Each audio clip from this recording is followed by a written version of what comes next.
മനസ്സിലായി. ഇതൊക്കെ അമ്മയും മക്കളും ചേർന്നുള്ള നാടകം കളിയാ. ഇതൊന്നും എന്റെ അടുത്ത് ചിലവാവില്ല.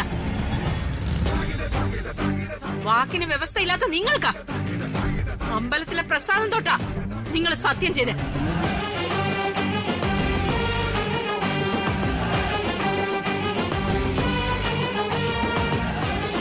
നിങ്ങൾ നാശിച്ചു പോവും.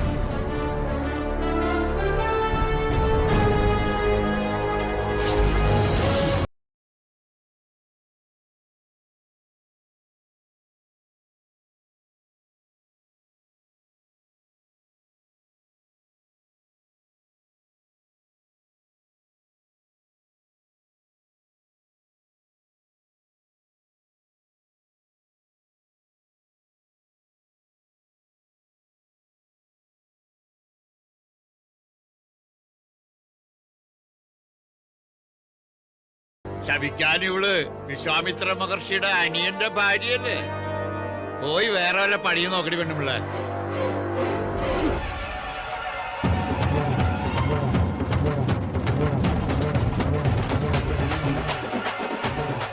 ഇവളേക്കാൾ മുന്നേ രാജുവിനെ സ്നേഹിച്ചിരുന്നവളാ ഞാൻ.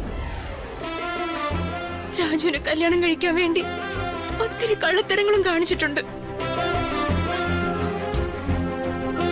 എന്നാലും നിങ്ങൾ എനിക്ക് എന്റെ ജീവനായിരുന്നു.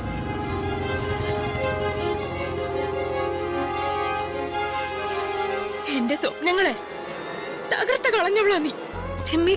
രമ്യ, എന്റെ പ്രാണന് തുല്യ സ്നേഹിച്ചവനെ നീ തട്ടിയെടുത്തു.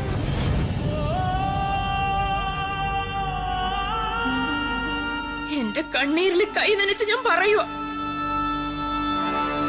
നിനക്ക് ഒരു കാലത്തും സമാധാനം ഉണ്ടാവില്ല.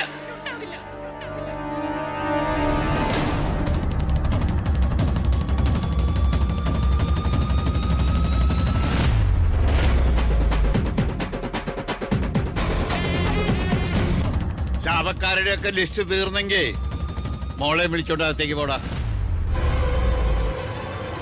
ഇതിനകത്ത് ഞാൻ കയറ്റില്ല.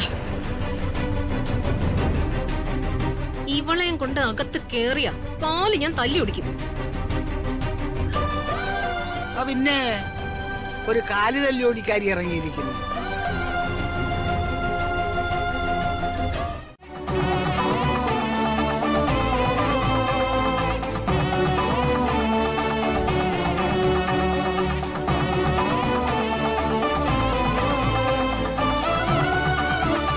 വലത് കാല് വെച്ച് അകത്തേക്ക് കയറും മോളെ.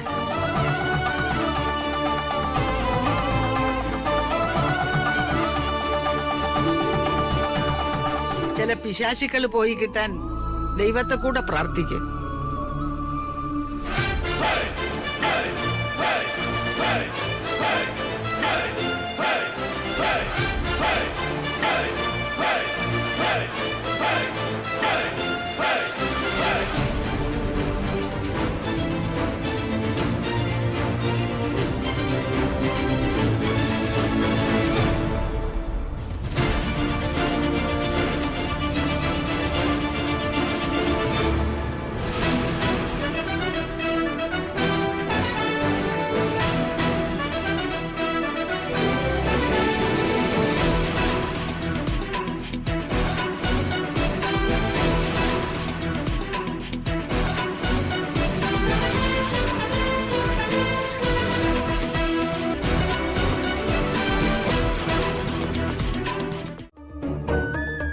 എങ്ങോട്ട് പോയാലും ഞങ്ങൾക്കൊന്നുമില്ല.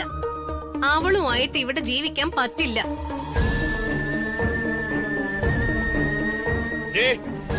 അത് നീയാണോ തീരുമാനിക്കണം? ഇവിടെ കിടന്ന് കൂടുതൽ വളഞ്ഞാലേ നിന്നെയും നിന്റെ ഭർത്താവിനെയും ഞാൻ ഇവിടുന്ന് ഇറക്കി വിടും. ഭാര്യമാര് ഭർത്താവിന്റെ വീട്ടിലാണ് ജീവിക്കേണ്ടത്.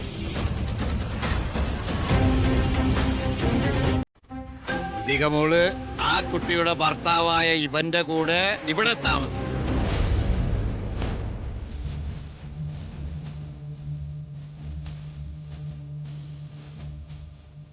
അച്ഛൻ പറഞ്ഞത് ശരിയല്ലോടി.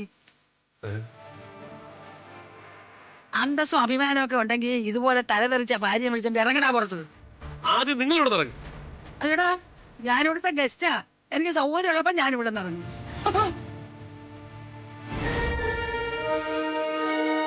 നിങ്ങൾ ആരും ഇവിടുന്ന് ഇറങ്ങണ്ട. എന്റെ അനുവാദമില്ലാതെ ഇവൻ കൊണ്ടുവന്ന പെണ്ണിനെ ഇവിടുന്ന് ഇറക്കി വിടണം.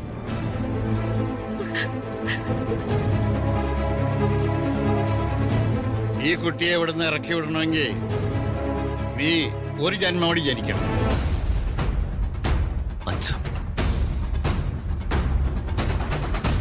പക്ഷെ എന്റെ പൊന്നെ, ഈ രാധമ്മയ്ക്ക് ബോധമില്ലേ? ആ കൊച്ചിന്റെ മുഖത്ത് നോക്കി ആർക്കെങ്കിലും ഇങ്ങനെ പറയാൻ തോന്നുവോ? ഒരു മഹാലക്ഷ്മി പോലല്ലയോ ആ കൊച്ചിരിക്കുന്നത്? എനിക്ക് ആ മഹാലക്ഷ്മി വേണ്ട.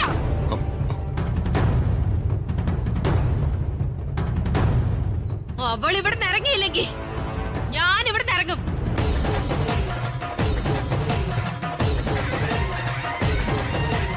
ഞാൻ ഹരീഷിനെയും ശ്രീയുടെയും കൂടെ പോവും.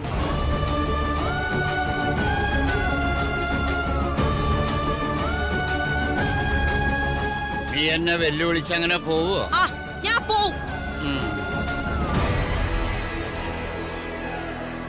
അച്ഛനും മകനും മകന്റെ ഭാര്യയായിട്ട് ഇവിടെ അങ്ങ് ജീവിച്ചാ മതി.